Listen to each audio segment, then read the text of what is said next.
بسم اللہ الرحمن الرحیم قل اعوذ برب الفلق من شر ما خلق ومن شر غاسق اذا وقب ومن شر النفاثات في العقد ومن شر حاسد اذا حسد بسم اللہ الرحمن الرحیم قل اعوذ برب الناس ملک الناس الہ الناس من شر الوسواس الخناس الذي يوسوس في صدور الناس من الجنة والناس صدق اللہ العظیم رب اشرح لي صدری ويسر لي امری واحلل عقدة من لسانی يفقهوا قولی اللهم ربنا الہمنا رشدنا واعذنا من شرور انفسنا اللهم ارنا الحق حقا وارزقنا اتباعه وارنا الباطل باطلا وارزقنا اجتنابه اللهم ارحمنا بالقرآن العظيم واجعله لنا اماما ونورا وهدى ورحمة اللهم ذكرنا منه ما نسينا وعلمنا منه ما جهلنا وارزقنا تلاوته آناء الليل وآناء النهار واجعله لنا حجة يا رب العالمین آمین۔ اللہ تعالیٰ کا بڑا فضل و کرم ہے اور اس کا لاکھ لاکھ احسان ہے کہ ہمارا یہ سلسلے وار درس آج پایہ تکمیل کو پہنچ رہا ہے۔ اس تقریب کے ہدیے کے طور پر جو کتاب آپ کو دیا گیا ہے اس میں اس مسلسل درس کی مختصر سی تاریخ بھی درج ہے۔ اگرچہ سلسلے وار درس کا آغاز تو مسجد خضرا سمن آباد سے ہو گیا تھا جون 1968 میں، اس اعتبار سے تو کہا جا سکتا ہے کہ 23 برس ہو گئے اور 23 برس میں اس سلسلے وار درس کی تکمیل ہوئی، لیکن اس میں چونکہ کچھ ڈپلیکیشن ہوئی،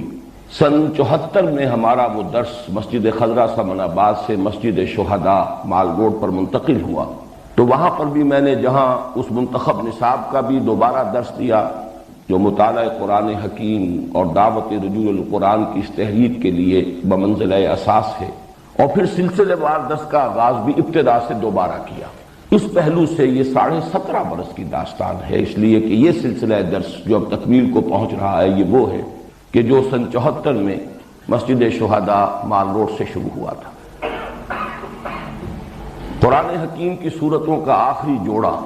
جس میں جوڑے ہونے کی نسبت بہت ہی نمایاں ہے اور جن کے لیے ایک نام ہے المعوذتان، ان میں سے ایک سورت کا ہم مطالعہ پچھلے ہفتے کر چکے ہیں، لیکن میں نے اس وقت تلاوت ان دونوں سورتوں کی ہے اس لیے کہ جو حضرات گزشتہ ہفتے درس میں موجود نہیں تھے، ایک تو یہ کہ ان کے سامنے ان معوذتان کی جو دونوں کی مشترک خصوصیات ہیں جو میں بیان کر چکا ہوں، اور کچھ تمہیدی باتیں کہ جو میں عرض کر چکا ہوں گزشتہ درس کے ضمن میں، ان کا بھی اجمالی اعادہ کر دیا جائے تاکہ وہ حضرات جو گزشتہ درس میں شریک نہیں تھے ان کے علم میں بھی وہ چند بنیادی اور تمہیدی باتیں آ جائیں۔ سب سے پہلے لغوی بحث ہے عاذ یعوذ، کسی کی پناہ میں آنا، کسی کی حفاظت میں آنا، کسی سے پناہ طلب کرنا۔ یہ مادہ جو ہے مختلف ابواب سے قرآن حکیم میں بھی آیا ہے اور ویسے بھی عام استعمال میں بھی اس کے مصدر مختلف ابواب سے آتے ہیں۔ عاذ یعوذ ثلاثی مجرد سے اس کے معنی ہے خود پناہ طلب کرنا، خود حفاظت چاہنا، خود کسی کی پناہ میں آنا۔ یہی مفہوم ہوگا باب تفاعل سے، تعوذ یتعوذ، اسی سے ہمارے ہاں مستعمل ہے لفظ تعوذ کے بعد انہوں نے یہ فرمایا، تعوذ کے بعد تلاوت کی۔ یہی مفہوم ہے باب استفعال سے، استعاذہ، جیسے کہ قرآن حکیم میں آیا ہے فَإِذَا قَرَأْتَ الْقُرْآنَ فَاسْتَعِذْ بِاللَّهِ، استعاذہ، اس کا مفہوم بھی ہوگا کسی کی پناہ میں آنا، کسی کی پناہ طلب کرنا خود اپنے لیے، لیکن باب افعال سے اور باب تفعیل سے اس کا متعدی مفہوم بنتا ہے۔ اعاذ یعیذ، کسی اور کے لیے پناہ طلب کرنا یا کسی کو کسی کی پناہ میں دینا، جیسے کہ حضرت مریم کی والدہ سلام علیہما ان دونوں کا ان کا قول نقل ہوا ہے قرآن حکیم میں سورہ آل عمران میں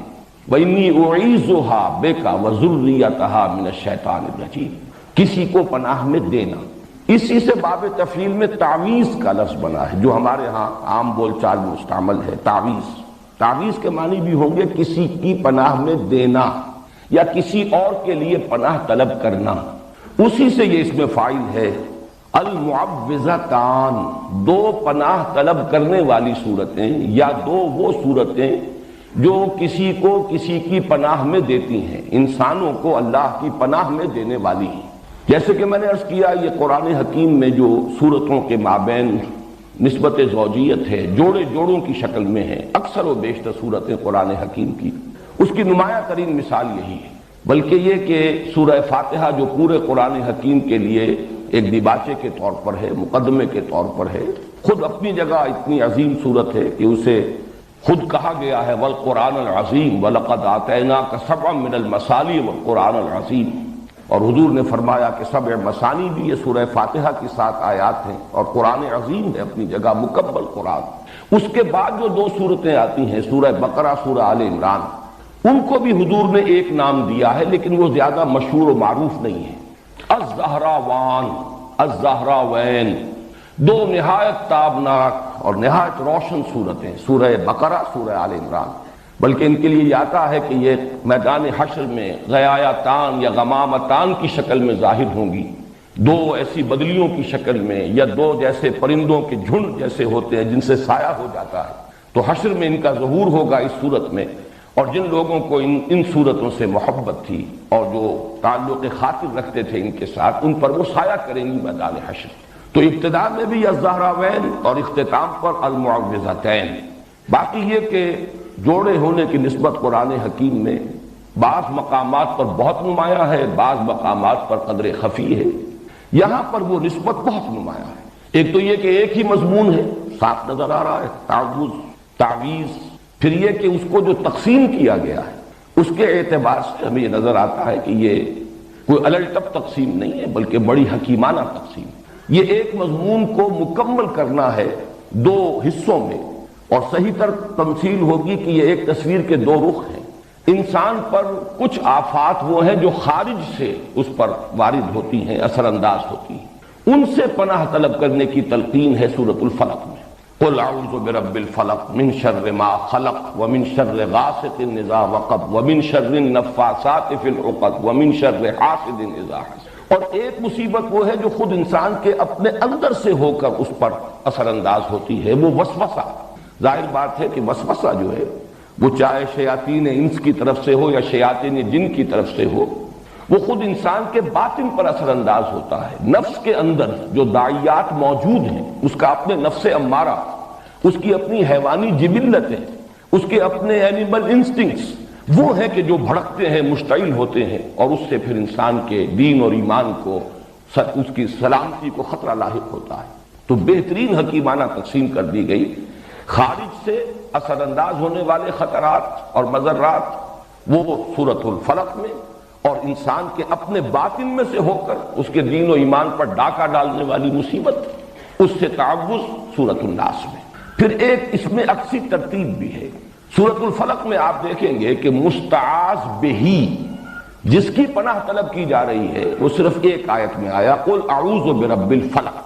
جبکہ مستعاذ من ہو اس کے لیے 4 آیتیں ہیں، اور شر کے لفظ کی گردان اب شروع ہوئی ہے، من شر ما خلق ومن شر غاسق اذا وقب ومن شر النفاثات في العقد ومن شر حاسد اذا حسد۔ اس کے برعکس ریسیپروکل نسبت ہے، یہ عکسی ترتیب ہے۔ سورۃ الناس میں 3 آیتیں ہیں کہ جن میں مستعاذ بہی قل اعوذ برب الناس ملک الناس الہ الناس، اور مستعاذ منہ صرف ایک ہے، اگرچہ آیات 3 ہے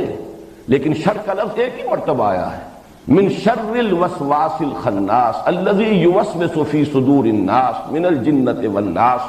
آخری 2 آیتیں اسی کی تشریح پر مشتمل ہیں، ورنہ مستعاذ منہ صرف ایک ہے، مستعاذ بہی اگرچہ ذات باری تعالیٰ اپنی جگہ پر تو اکیلی ہے، تنہا ہے، قل هو اللہ احد، لیکن اس کے ساتھ انسانوں کی 3 نسبتیں نمایاں کی گئیں، قل اعوذ برب الناس ملک الناس الہ الناس۔ اس کے بعد مستعاذ من صرف ایک آیت پر مشتمل یا ایک شر ہے۔ یہ ہے وہ ریسیپروکل نسبت جو عام طور پر قرآن حکیم کی جو صورتیں جوڑوں کی شکل میں ہوتی ہیں ان کے مضامین میں بالعموم پائی جاتی ہیں۔ اس کے ضمن میں ایک بہت ہی حسین نکتہ ہے جو امام راضی نے بیان کیا ہے کہ واقعہ یہ ہے کہ انسان پر جو مصائب یا جو شرور اثر انداز ہوتے ہیں خارج سے، اس کا سارا اثر انسان کے جسم اور جان پر ظاہر ہوتا ہے، جبکہ انسان پر جو شیطان کی وسوسہ اندازی کا اثر ہے وہ در حقیقت اس کے دین و ایمان پر ڈاکہ ڈالتا ہے۔ لہذا مستعاذ بہی جو ہے اس کے ساتھ بہت زیادہ تعلق کی ضرورت ہے، بہت مضبوط ربط کی تعلق ہے، اس لیے ضرورت ہے، اس لیے کہ شیطان کا یہ وسوسہ جو انسان کے دین و ایمان کے لیے خطرہ ہے، اس کے لیے جب پناہ طلب کرنے کی تلقین کی گئی تو قل اعوذ برب الناس ملک الناس الہ الناس، اس میں یہ تکرار میں جو زور ہے وہ واقعتاً ادھر اشارہ کر رہا ہے کہ یہ ہے اصل جو مصیبت ہے، اور یہی وجہ ہے اور یہ توازن ہے بڑا حسین کہ وہاں 4 شرور اور یہاں 1 شر، لیکن اس اعتبار سے یہ برابر ہے کہ وہ جتنے مضرتیں ہیں وہ انسان کے جسم و جان پر کسی مصیبت یا تکلیف کی شکل میں اثر انداز ہوتی ہیں، جبکہ یہ مصیبت جو ہے اس کے دین و ایمان پر ڈاکہ ڈالنے والی ہے، جس سے کہ اس کی ابدی زندگی جو ہے حیات اخروی اسے خطرہ لاحق ہو جائے۔ تیسری تمہیدی بات ان صورتوں کے بارے میں زمانہ نزول سے متعلق ہے، اگرچہ سلف میں بھی رائے موجود ہے کہ یہ دونوں صورتیں مکی ہیں، اور ہمارے اس دور کے مفسرین میں سے مولانا مودودی صاحب نے بھی اس رائے کو قبول کیا ہے، لیکن اکثر مفسرین کا اس پر اجماع ہے کہ یہ صورتیں مدنی ہیں، اور اس کے ضمن میں خاص طور پر ایک صحیح حدیث صحیح مسلم میں جو موجود ہے حضرت عقبہ ابن عامر رضی اللہ تعالیٰ عنہ سے، میرے نزدیک وہ فیصلہ کن ہے، اس لیے کہ ان کا قول یہ موجود ہے کہ جس رات یہ صورتیں نازل ہوئیں، اور حضرت عقبہ ابن عامر انصاری ہیں، یہ ہجرت کے بعد ایمان لائے ہیں، بلکہ غالباً سن 7 میں یہ ایمان لائے ہیں، وہی سن جو حضرت ابو ہریرہ کے ایمان لانے کا سن ہے۔ تو جس رات یہ آیات صورتیں نازل ہوئی ہیں اور ایک ہی شب میں نازل ہوئی ہیں، بیک وقت نازل ہوئی ہیں، اور یہ بات بھی خاص طور پر جوڑے ہونے کے اعتبار سے قابل غور ہے، قابل توجہ ہے کہ بیک وقت نازل ہوئی لیکن جوڑے کی شکل میں نازل ہوئی، ان کو ایک جوڑے کی صورت دے کر نازل کیا گیا، حالانکہ اس پورے مضمون کو کسی ایک صورت میں بھی جمع کیا جا سکتا تھا۔ تو صبح کے وقت حضور نے فرمایا حضرت عقبہ ابن عامر سے رضی اللہ تعالی عنہ کہ کیا تم نے دیکھا آج جو مجھ پر آیات نازل ہوئی ہیں، الفاظ یہ حضور کے الم ترى آیات انزلت اللیلۃ لم یری مثلہن، ویسی آیات اس سے پہلے کبھی نہیں دیکھی گئیں، اور حضور کا یہ معمول بھی ہمارے علم میں ہے کہ آپ اس سے پہلے مختلف آپ سے دعائیں منقول ہیں تعوذ کی، مختلف الفاظ میں آپ اللہ تعالیٰ کی پناہ طلب کیا کرتے تھے مختلف آفات سے، لیکن جب یہ صورتیں نازل ہو گئیں تو پھر آپ نے اپنی بقیہ تمام دعاؤں کو ترک کر کے صرف انہی دونوں صورتوں کو معمول بہی بنا لیا، انہی کے ذریعے سے تعوذ، اس لیے کہ اب یہ جامع ترین کلمات ہیں، لم یری مثلہن، ان جیسی تو آیات دیکھی ہی نہیں گئی۔ پھر یہ کہ ثانوی طور پر اس چیز کو تقویت پہنچاتی ہے یہ بات بھی کہ حضور صلی اللہ علیہ وسلم پر جو جادو کیا گیا، اجمالاً اس کی روایات صحیحین میں موجود ہیں، بخاری اور مسلم دونوں میں، اگرچہ تفصیلات اس کی ان روایات میں ہیں کہ جو دوسری کتابوں میں ہیں، جو درجہ دوم کی کتابیں ہیں شاہ ولی اللہ دہلوی رحمۃ اللہ علیہ کی تقسیم کے مطابق، لیکن اصولاً یہ بات طے ہے کہ حضور پر لبید ابن عاصم نے جادو کیا، اس جادو کے کچھ اثرات بھی عارضی طور پر آپ پر ظاہر ہوئے، اور ان صورتوں کی نزول کا یہ بھی ذکر آتا ہے کہ در حقیقت اسی جادو کے اثرات کو زائل کرنے کے لیے اللہ تعالیٰ کی طرف سے یہ 2 صورتیں ہیں جو حضور کو تلقین فرمائی گئی، اس سے بھی اس چیز کو تقویت حاصل ہوتی ہے کہ یہ صورتیں مدنی ہیں۔ اب آئیے ہم سورۃ الناس کا مطالعہ شروع کرتے ہیں۔ معوذتین کے بارے میں ایک بات اور نوٹ کر لیجئے، اور یہ میں نے سورہ اخلاص کے درس کے ضمن میں عرض کی تھی کہ ان دونوں کا تعلق ایک جوڑے کی شکل میں، یہ دونوں صورتیں ہیں قل اعوذ برب الفلق قل اعوذ برب الناس، اور دونوں کا ایک بڑا معنوی اور گہرا ربط ہے سورہ اخلاص کے ساتھ، اور سورہ اخلاص کے ساتھ یہ جڑی ہوئی ہیں لفظ الصمد کے حوالے سے، قل هو اللہ احد اللہ الصمد، اور صمد کے لفظ کے اگرچہ بہت سے معنی بیان ہوئے ہیں، مختلف تعبیرات کی گئی ہیں، لیکن جس چیز پر کہ تقریباً اجماع ہے، صمد وہ ہستی ہے جس کی طرف رجوع کیا جائے پناہ کے لیے، مدد کے لیے، جس کی پناہ حاصل کی جائے، جس کی پشت پناہی چاہی جائے، جیسے کہ وہ چٹان کہ اگر جنگ ہو رہی ہو، کہیں مقابلہ ہو، تو جس لشکر کے پیچھے چٹان ہے وہ گویا کہ محفوظ ہے اس کا عقب جو ہے،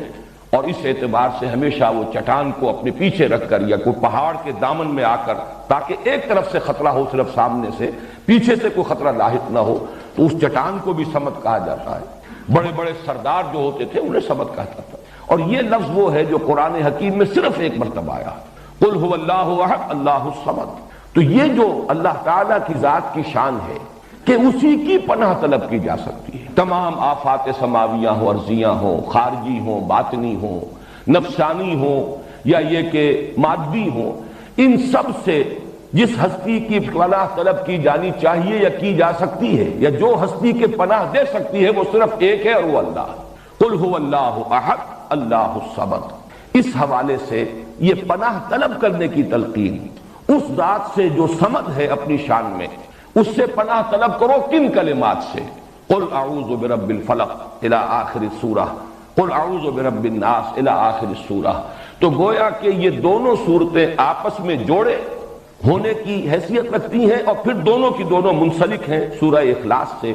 اور اس کے خاص طور پر لفظ الصمد سے. یہی وجہ ہے کہ حضور صلی اللہ علیہ وسلم کا جو معمول ہمیں معلوم ہوتا ہے مختلف روایات سے، اور یہ بھی صحیحین کی روایات بھی ہیں، کہ آپ رات کو سونے سے قبل اپنی دونوں ہتھیلیوں کو جوڑ لیتے تھے اور ان پر یہ 3 صورتیں آپ تلاوت کر کے پھونکتے تھے، سورہ اخلاص اور معوذتین، اور پھر اپنے دونوں ہاتھوں کو جسم پر پھیر لیتے تھے جہاں جہاں تک بھی وہ ہاتھ پہنچ سکے. اور یہ آپ کا ایسا مستقل معمول تھا کہ نبی اکرم صلی اللہ علیہ وسلم جب بیمار ہوئے مرض وفات میں اور جب آپ کی نقاہت بہت بڑھ گئی، پھر یہی عمل حضرت عائشہ کرتی رہی رضی اللہ تعالیٰ عنہ. حضور کے ہاتھ اپنے ہاتھ میں لے کر اور اس پر وہ پڑھ کر پھونکا اور پھر حضور کے ہاتھوں کو اپنے ہاتھوں کے ذریعے سے ہاتھ پکڑ کر حضور کا، اور وہ آپ کے پورے جسم پر جیسے آپ کا معمول تھا آپ پھیرتی تھی. اس میں یہ تینوں صورتیں حضور نے جمع کی. اور بعض روایات میں لفظ بھی آتا ہے معوذات. یہ تینوں مل کر بھی در حقیقت ایک مضمون کی چونکہ تکمیل کر رہی ہیں. تو میں نے ایک لفظ جو ہے جو حضرات مستقلاً میرے اس درس میں شریک رہے انہیں معلوم ہے کہ 6 سوروں کی میں نے ایک اصطلاح ہے وہ اس کو عام کیا ہے کہ قرآن حکیم میں بعض جگہوں پر ایسا ہے کہ 2 صورتیں جوڑوں کی شکل میں ہیں اور پھر ایک صورت ان کے ساتھ منسلک ہے. وہ ایک ضمیمے کے طور پر ہے یا یہ کہ اس سے پہلے وہ آئی ہے اور وہ پریزائڈنگ پوزیشن میں ہے اور جوڑا اس کے ساتھ منسلک ہے. اور اس طریقے سے متعدد مقامات پر قرآن حکیم میں یہ 6 سورے یعنی 3 سورتوں کے سب گروپس وجود میں آئے. یہی معاملہ اس سے پہلے 6 سورے کا ہے. قل یا ایھا الکافرون منفرد مزاج کی صورت ہے اور اس کے ساتھ منسلک ہے سورۃ النصر اور سورۃ اللہب. یہ دونوں در حقیقت اس پیشن گوئی پر مشتمل ہیں کہ فتح آ کر رہے گی، محمد کا مشن کامل ہو کر رہے گا صلی اللہ علیہ وسلم، کفر کی قوت ٹوٹ کر رہے گی اور اس کا سب سے بڑا نمایاں چونکہ وہاں فرد ابو لہب تھا اس کے ہاتھ ٹوٹ کر رہیں گے، وہ تباہ و برباد ہو کر رہے گا. یہ دونوں صورتیں در حقیقت ایک ہی مضمون کے 2 پہلوؤں کو بیان کر رہی ہیں. مدد آئے گی اور مشن کی تکمیل ہوگی اور وہ وقت آئے گا کہ لوگ جوک در جوک اور فوج در فوج اللہ کے دین میں داخل ہوں گے. اسی مضمون کا گویا کہ عکس ہے. کفر کی طاقت ٹوٹ کر رہے گی، ابو لہب کے ہاتھ جو ہیں برباد ہو کر رہیں گے. یہ دونوں صورتیں جڑی ہوئی ہیں کس سے؟ جس میں اعلان برات کیا گیا قل یا ایھا الکافرون لا اعبد ما تعبدون ولا انتم عابدون ما اعبد ولا انا عابد ما عبدتم ولا انتم عابدون ما اعبد لکم دینکم ولی دین. تو اس طرح پر قرآن حکیم کی یہ آخری 6 صورتیں 2 سوروں کی شکل میں ہیں. سورہ کافرون اور ان کے ساتھ جوڑا سورۃ النصر سورۃ اللہب، سورہ اخلاص اور اس کے ساتھ جوڑا معوذتین. اور اسی سے بات سمجھ میں آئے گی کہ ان دونوں 6 سوروں کے جو ابتدائی صورتیں ہیں جو پریزائڈنگ پوزیشن میں ہیں دونوں 6 سوروں میں، ان کے درمیان بڑا گہرا ربط ہے. میں نے مثال بھی دی تھی، آج بھی عرض کر رہا ہوں کہ اگر 2 ٹرائنگلز آپ بنائیں اپنے سامنے ہی کاغذ پر، جن میں سے ایک کے اوپر سورہ کافرون اور نیچے کے دونوں زاویے جہاں ہیں وہاں سورۃ النصر اور سورۃ اللہب، اور دوسری ٹرائنگل کے اوپر سورہ اخلاص اور نیچے سورہ فلق اور سورۃ الناس. اب آپ دیکھیں گے کہ یہ دونوں جو ٹاپ پر ہیں سورہ کافرون اور سورہ اخلاص یہ ایک دوسرے کے قریب آ جائیں گی. ان کا براہ راست ایک ربط و تعلق ہوگا اور یہی ربط و تعلق ہمارے سامنے آتا ہے حضور کے معمولات میں. فجر کی 2 سنتوں میں سورہ کافرون اور سورہ اخلاص یہ آپ کا ایک مستقل معاملہ تھا. اسی طریقے سے طواف کی 2 رکعتیں، پہلی رکعت میں سورہ کافرون دوسری میں سورۃ اخلاص. معلوم ہوا کہ ان دونوں میں بڑا گہرا ربط ہے. پھر یہ کہ سورہ اخلاص کو جہاں کہا گیا ثلث قرآن کہ یہ 1/3 قرآن کے مساوی ہے، وہاں سورہ کافرون کو فرمایا گیا ربع قرآن، یہ بھی چوتھائی قرآن کے مساوی ہے۔ تو ان دونوں سورتوں کی عظمت اور ان کا جو باہمی قرب اور مناسبت ہے وہ ان 6 سوروں کی ترتیب کو اگر سامنے رکھا جائے تو بہت نمایاں ہو جاتی ہے۔ اب آئیے،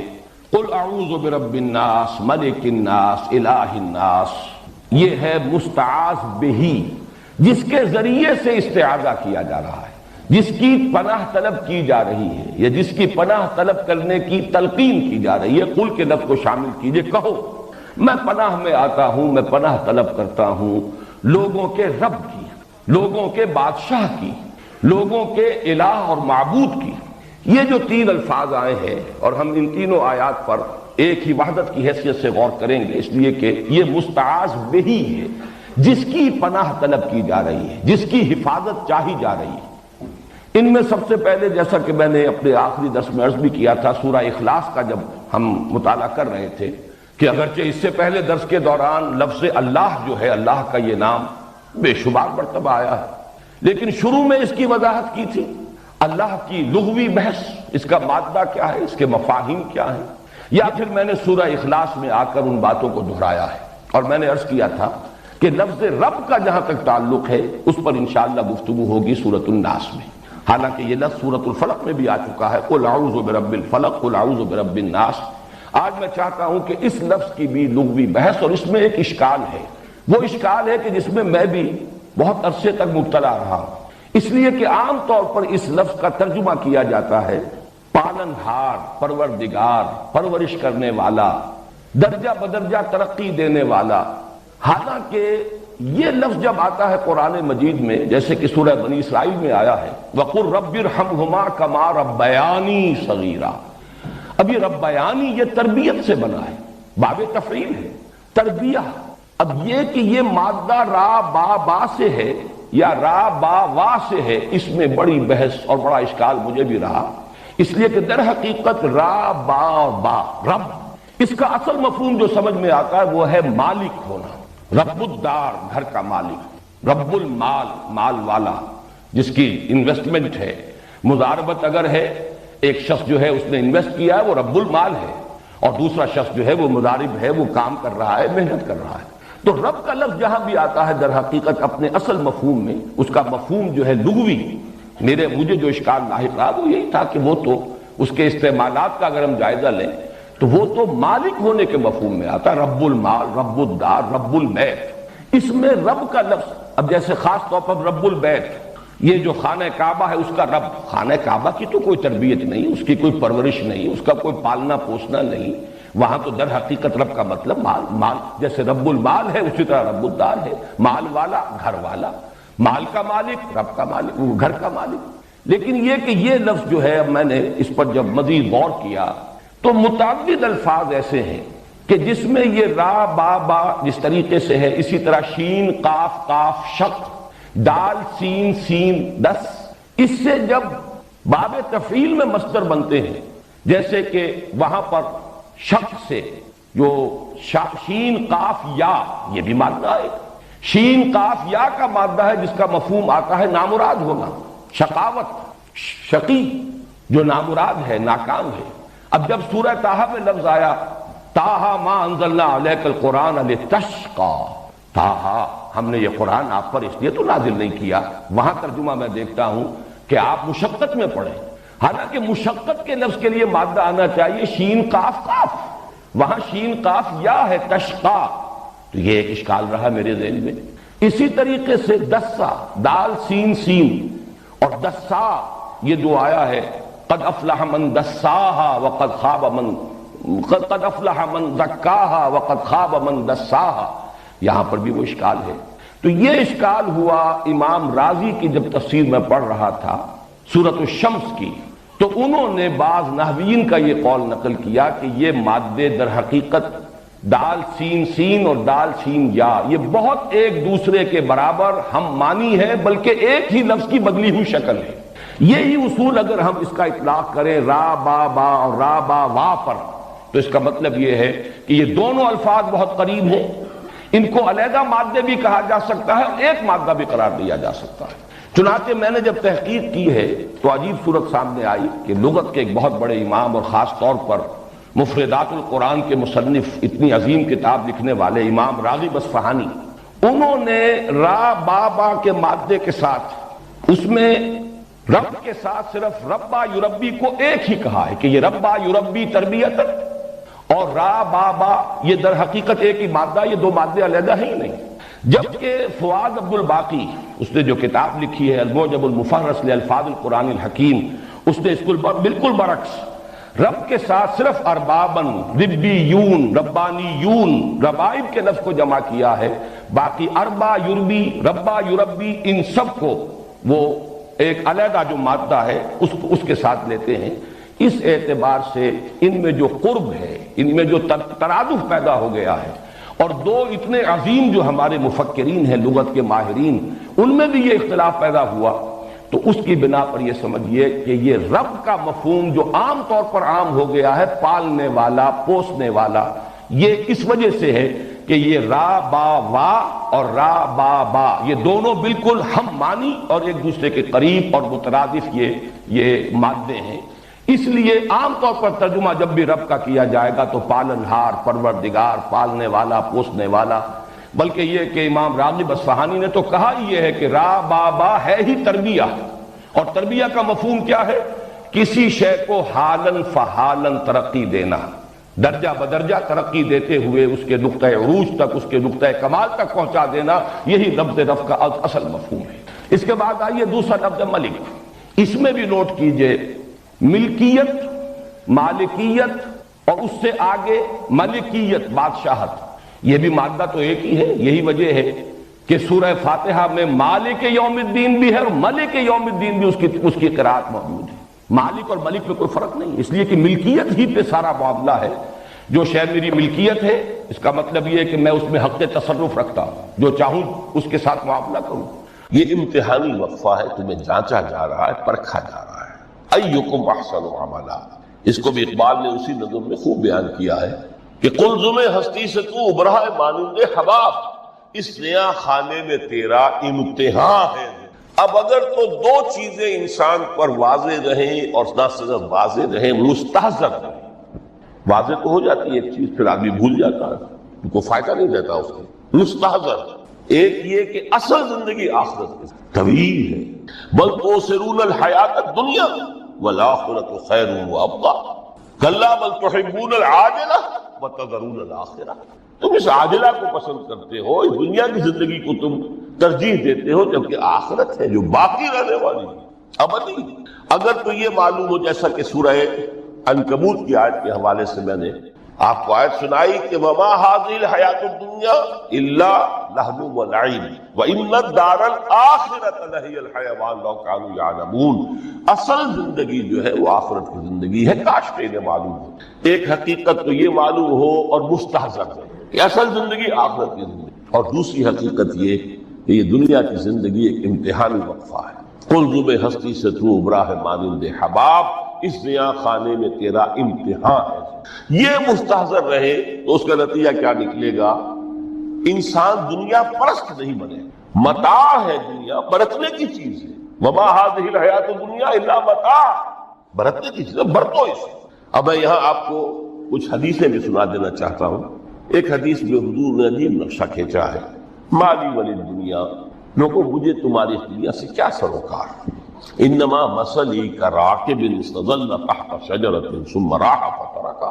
میری مثال تو اس سوار کسی ہے جو تھوڑی دیر کے لیے کسی درخت کے سائے میں سستانے کے لیے رک جاتا ہے۔ وہ اس درخت کو اپنی منزل نہیں سمجھتا، اپنا گھر نہیں سمجھتا،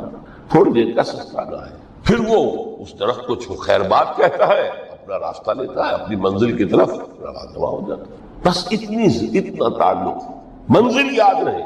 چنانچہ ایک دوسری بڑی پیاری حدیث ہے، بہت مختصر بھی ہے، انما الدنیا خلقت لکم وانتم خلقتم للآخرہ۔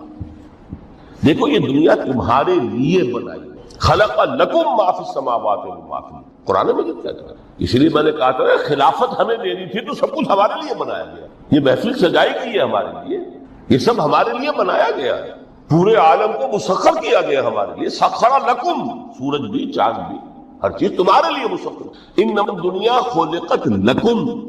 وَأَنْتُمْ خُلِقْتُمْ لِلْآخِرَةِ، لیکن تمہاری تخلیق ہوئی ہے، تمہیں بنایا گیا ہے، تمہیں پیدا کیا آخرت کے لیے۔ یہ منزل یاد رہے، میرا ٹھکانہ وہ ہے، میرا گھر وہ ہے، میری منزل وہ ہے، یہ راہ گزر ہے، یہ سفر ہے، یہ ایک وقفہ ہے، امتحانی وقفہ ہے۔ خلق الموت والحیات لیبلوکم ایکم احسن عملا۔ لیکن اب تیسری حدیث سنیے، اور یہ ہے وہ جو اس دنیا کو، جو میں نے شروع میں کہا تھا، بڑی ٹھوس حقیقت ہے، یہ اللہ کی تخلیق ہے، سنجیدہ تخلیق ہے، ہم نے کوئی کھیل کود کے لیے تو نہیں بنایا ہے۔ ربنا ما خلقت ھذا باطلا،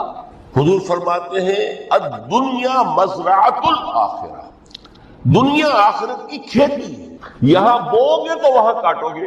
یہاں بوؤ گے نہیں تو کاٹو گے کیا خاک۔ اس اعتبار سے غور کیجئے، یہ دنیا اور حیات دنیاوی کا ایک ایک لمحہ ایک بڑی عظیم حقیقت بن کر سامنے ہے۔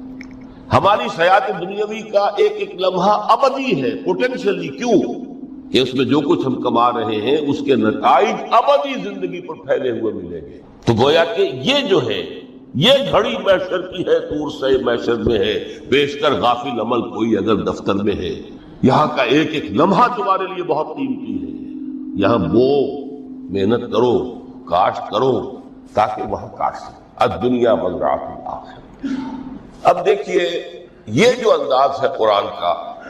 وَمَا الْحَيَاةُ الدُّنْيَا إِلَّا مَتَاعُ الْغُرُورِ، جو ہماری گفتگو کا آج عنوان ہے، اس کے دو نتیجے نکلتے ہیں عملاً۔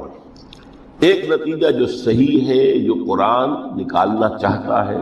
جس کی طرف اسلام رہنمائی کرتا ہے، ایک ہے بالکل منفی نتیجہ جس کی اسلام نفی کرتا ہے۔ وہ منفی نتیجہ کیا ہے؟ دنیا دھوکے کی ٹٹی ہے، چھوڑو گھر گھرستی کو، دفع کرو،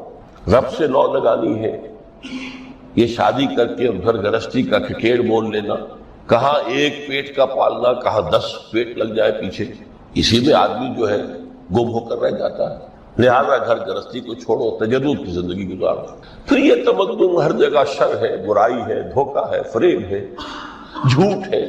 دفع ہو جاؤ، جاؤ کہیں پہاڑوں کی چوٹیوں پر، کہیں غاروں میں، گفاؤں میں، کہیں جنگلوں میں گنی روا۔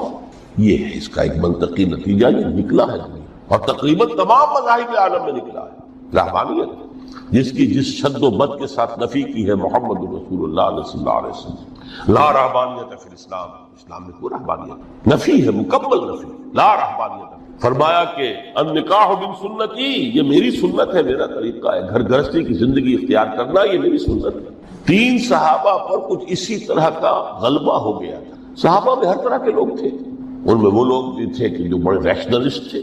عقل کے حوالے سے بات سمجھنے والے۔ حضرت عمر کو ہم کہہ سکتے ہیں کہ سر خیل تھے ان کے، رضی اللہ تعالیٰ۔ کچھ درویش منش لوگ بھی تھے، کچھ پر یہ تقویٰ کا اور درویشی کا بہت زیادہ غلبہ ہو گیا تھا، مغلوب الحال ہم انہیں کہہ سکتے ہیں۔ حضرت عبداللہ ابن عمرو بن العاص رضی اللہ تعالیٰ عنہما، ایک عجیب سائملٹینیس کنٹراسٹ ہے باپ اور بیٹے میں۔ عمرو بن العاص بہت بڑے سیاستدان، مدبر، عرب نے چوٹی کے جو 3 سیاستدان پیدا کیے ان میں سے ایک عمرو بن العاص ہے، واریر، کانکرر، سیاستدان۔ لیکن عبداللہ ابن عمرو بن العاص بالکل درویش، روزانہ روزہ ساری رات کھڑے ہیں، نہ بیوی سے کوئی سروکار، نہ کسی سے کوئی سروکار۔ حضور کو اطلاع ملی، بلا لیا، جواب طلبی ہو گئی، یا عبداللہ اولم اخبر انک تصوم الدہر وتقوم اللیل، اے عبداللہ مجھے یہ خبر دی گئی ہے تم ساری رات کھڑے رہتے، روزانہ روزہ رکھتے، کیا کہتے ہیں؟ جی حضور ایسا تو ہے۔ لا تفعل، مت کرو ہرگز، فإن لنفسك عليك حقا وإن لزوجك عليك حقا وإن لزورك عليك حقا۔ دیکھو تم پر تمہارے اس جسم کا اور نفس کا بھی حق، اسے آرام بھی دو، اس کی ضروریات بھی پوری کرو، اس کی دیکھ بھال بھی کرو، یہ بھی تمہارے پاس امانت ہے اللہ۔ پھر تم پر تمہاری بیوی کا حق ہے۔ کسی صحابی نے دیکھا تھا حضرت عبداللہ ابن عمرو بن العاص کی بیوی کو کہ وہ بالکل جیسے کہ میلی کچیلی حالت میں تھی، پوچھا یہ کیا حال چلا رکھا؟ ان کا کہ آپ کے دوست کو تو کوئی غرض ہے ہی نہیں، ظاہر بات ہے کہ مسلمان بیوی اور کس کے لیے وہ سنگھار کرے گی جب شوہر ہی کو کوئی دلچسپی نہ ہو، اس سے غرض ہی نہ۔ لا تفعل، رات کو سو بھی، دیکھو مجھے میں رات کو سوتا بھی ہوں، نماز پڑھتا بھی ہوں، میں روزے رکھتا بھی ہوں، دعوت بھی کرتا ہوں، دیکھو زیادہ سے زیادہ ہفتے میں 2 دن روزے رکھ لیا کرو، حضور مجھے اور تھوڑی سی اجازت، اچھا 1 دن ناگا 1 دن رو، صوم داؤد، اس سے آگے کی اجازت۔ اسی طرح 3 حضرات سراسراہ آتا ہے حدیث میں، بخاری شریف کی روایت ہے، ان پر بھی کوئی ایسا ہی غلبہ ہوا رحمانیت کا، ترک دنیا کا۔ انہوں نے آ کے ازواج مطہرات سے معلوم کیا آپ کتنی رات نماز پڑھتے ہیں، کتنا دو سوتے ہیں، مہینے میں کتنے آپ روزے رکھتے ہیں نفلی۔ انہوں نے کوئی، وہاں تو کھلی کتاب تھی سیرت محمد صلی اللہ علیہ وسلم، جو کچھ تھی حقیقت بیان کر۔ اب دیکھیے ایک عجیب ذہنیت، انہوں نے دیکھا کہ یہ تو کم ہے، ان کے اندازے کے اعتبار سے تو بہت کم ہے، لیکن یہ کہ اپنے آپ کو ذرا تسلی، حضور کی تو کوئی ضرورت نہیں ہے، آپ کو معصوم ہے، آپ کا سے گناہ نہیں ہوا، کوئی خطا نہیں ہوئی، آپ کے لیے تو یہ اتنی عبادت ہمارے لیے تو کافی نہیں، ہم تو گناہ گار ہیں۔ ایک نے عہد کیا کہ میں کبھی نہیں سوؤں گا، رات بھر کھڑا ہوں۔ دوسرے نے کہا کبھی ناغہ نہیں کروں گا، ہر روز روزہ رکھوں گا۔ تیسرے نے کہا میں شادی بیاہ کے کھکیڑ میں پڑوں گا۔ حضور کو اطلاع مل گئی، طلب فرمایا، ڈانٹا، آپ لوگوں نے یہ کہا ہے؟ جی ہاں یہ کہا تھا۔ واللہ، خدا کی قسم، میں تم میں سب سے بڑھ کر متقی ہوں، لیکن میں رات کو سوتا بھی ہوں اور نماز بھی پڑھتا ہوں، روزے رکھتا بھی ہوں، نافلے بھی کرتا ہوں، میری گھر گرستی کی زندگی ہے، میری بیویاں ہیں۔ من رغب عن سنتی فلیس منی، یہ ٹکڑا جو جوڑ دیا جاتا ہے نکاح کے خطبے میں اس حدیث کے ٹکڑے کے ساتھ، یہ 2 علیحدہ حدیث ہے بالکل، النکاح من سنتی، اور یہ ٹکڑا اس طویل حدیث کا ہے، من رغب عن سنتی فلیس منی، جو میری سنت کو پسند نہیں کرتا تو اس کا مجھ سے کچھ حال نہیں۔ یہ تو میں نے احادیث کے حوالے سے آپ کو جو منفی طرز عمل، گریز، دنیا سے تعلق منقطع کرنا، پسپائی، گریز، فرار، اور اس کا نتیجہ کیا نکلتا ہے کہ دنیا پھر شریروں کے لیے رہ گئی، کھیلیں کودیں عیش کریں۔ جو سلیم الفطرت نیک لوگ تھے وہ تو گئے، لہذا ان کو اب کوئی روک ٹوک کرنے والا ہی نہیں، کوئی پوچھنے ٹاٹنے والا نہیں، ظالم جو چاہے ظلم کرے اور جس طرح چاہے شریف جو ہے شرارتیں کرے۔ قرآن مجید میں سورہ حدید اس اعتبار سے نہایت عظیم صورت ہے، نہایت عظیم، کہ وہاں یہ آیت بھی بہت ہی شاندار انداز میں آئی ہے، متاع الغرور والی، خاصی طویل آیت بن کر آئی ہے۔ اور جیسا کہ میں نے عرض کیا، 4 جگہ تو حیات دنیاوی کو کہا گیا ہے صرف لہو و لعب یا لعب و لہو، لیکن یہاں جو ہے آیت نمبر 20، اعلموا انما الحیات الدنیا لعب و لہو و زینت و تفاخر بینکم و تکاثر فی الاموال والاولاد۔ 5 الفاظ کے حوالے سے اس حیات دنیاوی کے کچھ حقائق بیان کی، عام طور پر سرسری طور پر لوگ گزر گئے ہیں۔ محاورتاً جب بھی آتا ہے محاورہ لہو لعب، لعب و لہو، وہ تو 4 جگہ ہے، یہاں 3 الفاظ مزید آئے ہیں، اور ترکیب کیا، پہلے لعب ہے پھر لہو ہے۔ سورہ عنکبوت میں لہو و لعب یہ در حقیقت ایک طرح سے محاورے کی شکل اختیار کر گیا، تماشا اور کھیل، لیکن نہیں، یہاں ترتیب کچھ اور ہے۔ اس پر اگر آپ غور کریں گے تو یہ ایک عجیب سا نقشہ سامنے آتا ہے، حیات دنیاوی کے 5 ادوار، جن میں سے ہر دور میں ایک شے انتہائی اہم ہوتی ہے توجہ کا مرکز بنی۔ ابتدائی دور ہے، بالکل بچہ بھی ہے، کھیل، بس لائف، اس کے سوا اسے کوئی زندگی سے سروکاری نہیں، زندگی کے تلخ حقائق ابھی اسے معلوم نہیں، بھوک لگی تو رو پڑے، ماں نے دودھ پلانا ہے، کھلانا ہے، ان سے تو کچھ نہیں کرنا اس کو، وہ لائف، کھیل۔ لیکن تھوڑا سا آگے چلتے ہیں، ٹین ایجر سٹیج میں جب داخل ہوتا ہے آدمی، تو اب وہ نرا کھیل، معصومانہ کھیل نہیں رہتا، اس میں تلذذ، سینسول گریٹیفیکیشن کا عنصر شامل ہو جاتا ہے۔ اب اس نے کہا لہو، اعلموا انما الحیات الدنیا لعب و لہو۔ ذرا آگے بڑھیے تو انسان پر سب سے زیادہ دھن سوار ہو جاتی ہے، بناؤ سنگھار، میرا لباس فیشن کے مطابق ہو، کہیں ایسا نہ ہو مذاق اڑے۔ اپنے لباس کے بارے میں بہت کانشیس ہوگا، اپنے ہیئر کٹ کے بارے میں بہت کانشیس ہوگا، ہر چیز کے بارے میں بہت کانشیس۔ زینت، بناؤ سنگھار، آرائش، زیبائش۔ اس سے ذرا آگے گئے، تکاثر فی الاموال تفاخر بینکم، یہ سمجھیے کہ تقریباً 30 برس کی عمر جب انسان کی ہوتی ہے، اب فخر، تفاخر، یا دولت پر فخر ہوگا، یا نسب پر فخر ہوگا، یا اپنی کسی سیاسی حیثیت پر فخر ہوگا، اپنی چودراہٹ پر فخر ہوگا، تفاخر، جس میں جان میں چونکہ توانائی ہوتی ہے، قوت ہوتی ہے۔ لیکن اس کے بعد جب عمر ڈھلی، بڑا ریئلسٹک ہو جاتا ہے انسان۔ پھر یہ جو 34 سٹیج تھی، اس میں تو یہ کہ مونچھ نیچی نہ ہو، چاہے سب کچھ میں اپنا خرچ کر دوں، داؤ پہ لگا دوں، لیکن مونچھ نیچی نہیں ہوگی۔ آخری سٹیج وہ ہوتی ہے کہ پھر ہوکا لگ جاتا ہے آدمی کو، تکاثر فی الاموال والاولاد، مال اور اولاد کی کثرت کثرت کثرت۔ اب یہ ہوتا ہے کہ مونچھ نیچی کیا، مونڈ بھی دی جائے تو کوئی حرج نہیں، مال آنا چاہیے، ویری ریئلسٹک۔ اور اسی حال میں انسان ہوتا ہے، آخری پارے کی صورت نے پھر اس میں ایڈ کر کے اس کے اوپر مہر لگا دی، الہاکم التکاثر حتی زرتم المقابر۔ یہ تکاثر جو ہے پیچھا نہیں چھوڑا۔ اتنی دولت بھی ہے کہ آپ کی 10 نسلیں کھا سکے اطمینان سے بیٹھ کر، تب بھی صبر۔ بڑے میاں کی ٹانگیں جو ہے وہ قبر میں لٹکی ہوئی ہیں، لیکن تکاثر جو ہے، تکاثر مال، وہ پیچھا نہیں چھوڑا۔ حتی زرتم المقابر، یہاں تک کہ